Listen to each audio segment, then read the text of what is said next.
História e lendas dos meus mais antigos antepassados de quem muito me orgulho descender. 1 de janeiro de 965. Morre Ramiro II, rei de Leão, meu 28º avô, 26 vezes meu avô, 6º avô de Dom Afonso Henriques, Portugal Rex Primus. Ramiro II, rei de Leão, nasceu em 900 e morreu a 1 de janeiro de 965, era filho de Ordonho II, rei de Leão e de Dona Elvira Mendes de Portugal, neto paterno de Afonso III, rei de Leão e de Dona Ximena Garcês de Pamplona e neto materno de Hermegildo Guterres, conde de Portugal e de Dona Hermesinda Gatones de Vierse. Ramiro II de Leão foi rei de Leão, de 931 a 951. A lenda de Gaia. A lenda do rei Ramiro e da princesa Moura Artiga. Uma antiga lenda que remonta ao século X, conta que o rei Ramiro II de Leão se apaixonou por uma bela moura de sangue azul, irmã de Albozer Albuçadão, rei moro que possuía as terras que iam de Gaia até Santarém. Influenciado pela sua paixão e com a intenção de pedir amor em casamento, Ramiro decidiu estabelecer a paz com Albozer, que o recebeu no seu palácio de Gaia. Apesar de já ser casado, Ramiro pensou que seria fácil obter a anulação do seu casamento pelo parentesco que unia a sua mulher Dona Urraca Sanches de Pamplona. Albozer recusou terminantemente, nunca daria a irmã em casamento a um cristão e, de todas as formas, esta já estava prometida ao rei de Marrocos.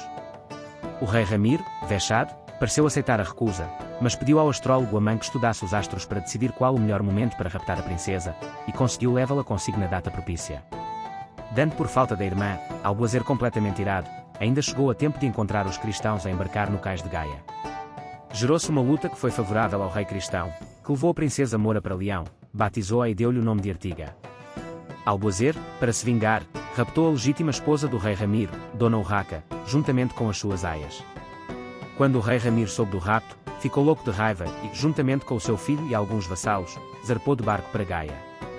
Aí chegados, Ramiro disfarçou-se de pedinte e dirigiu-se a uma fonte onde encontrou uma das aias de Dona Urraca a quem pediu um pouco de água, aproveitando para dissimuladamente deitar no recipiente da água metade de uma pedra preciosa, do qual a rainha possuía a outra metade. Reconhecendo a joia, Dona Urraca mandou buscar o rei disfarçado de pedinte e, por vingança da sua infidelidade, entregou-o a Albozer. Sentindo-se perdido, o rei Ramiro pediu a Albozer uma morte pública, esperando com astúcia ganhar tempo para poder avisar o seu filho através do toque da sua corneta de caça.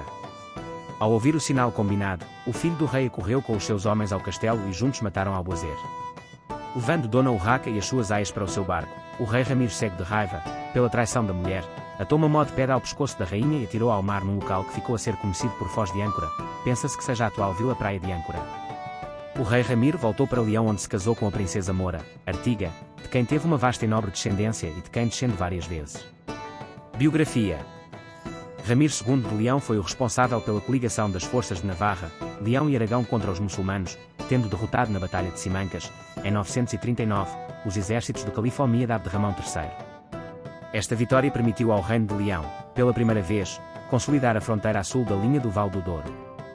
Nos últimos anos do seu reinado não conseguiu impedir que a marca mais oriental do seu reino, Castela, se erigisse em condado independente, sob a direção do conde Fernão Gonçalves, neto do rei Garcia I de Leão por via feminina. Em 950 lançou nova expedição militar contra os mouros, tendo-os derrotado junto a Talavera de la Reina. Juventude. Ramiro ainda pequeno foi confiado como educando a Diogo Fernandes e a sua esposa, poderosa família detentora de vastos territórios em terras do Douro e mais tarde também no Val do Rio Mondego. Estes territórios foram o centro de um núcleo de repovoamento agrupados em torno da política criada em torno da também ainda criança Bermuda Ordenês.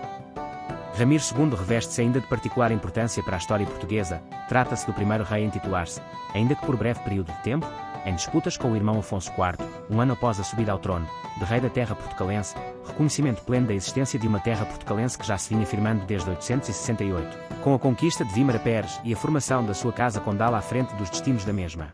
Ramiro II, rei de Leão, morreu dia 1 de janeiro de 965. Ramiro II casou 4 vezes. Do primeiro casamento com Dona Ausenda Guterres de Coimbra, minha 32ª avó, 22 vezes minha avó, nasceram. Ordonho III, rei de Leão, meu 32º avô, 21 vezes meu avô, casou com Dona Urraca Fernandes de Castela, depois casou com Dona Monia Sanches de Pamplona e também casou com Dona Elvira Paz Daza, minha 32ª avó, 21 vezes minha avó. Dona Teresa Ramírez, infanta de Leão, casou com Garcia III Sanches, rei de Pamplona, meus 31º, 32º e 34º avós. Dona Velasquita Ramírez de Portugal, casou com Bermudo II, rei da Galícia e Leão, meus 31º avós, 21 vezes meus avós. Do segundo casamento com Dona Urraca Sanches de Pamplona, minha 34ª avó, 20 vezes minha avó, nasceram. Sancho I, o Gordo, rei de Leão, casou com Teresa Ansorês, meus 33º avós, 20 vezes meus avós. Dona Elvira de Leão. Do terceiro casamento com Artiga, Aldara Ibn Zeida, minha 28ª avó, 24 vezes minha avó, que era filha de Zeidan Ibn Zeid, neto do 7º emir de Córdoba, e de Aragon de Fromarix, nasceram. Alboazar Ramires, casou com Helena Godins, meus 27º avós. Lovezendo Ramires, casou com Zeira Ibn Zeida, sua tia materna, meus 30º avós, 21 vezes meus avós. Do quarto casamento com Onga de Gaia, minha 29ª avó, 23 vezes minha avó, filha de Zaamzada, senhor de Gaia, nasceu. Godinho das Astúrias, conde das Astúrias, casou com Senhora Desconhecida, meus 28º avós, 23 vezes meus avós.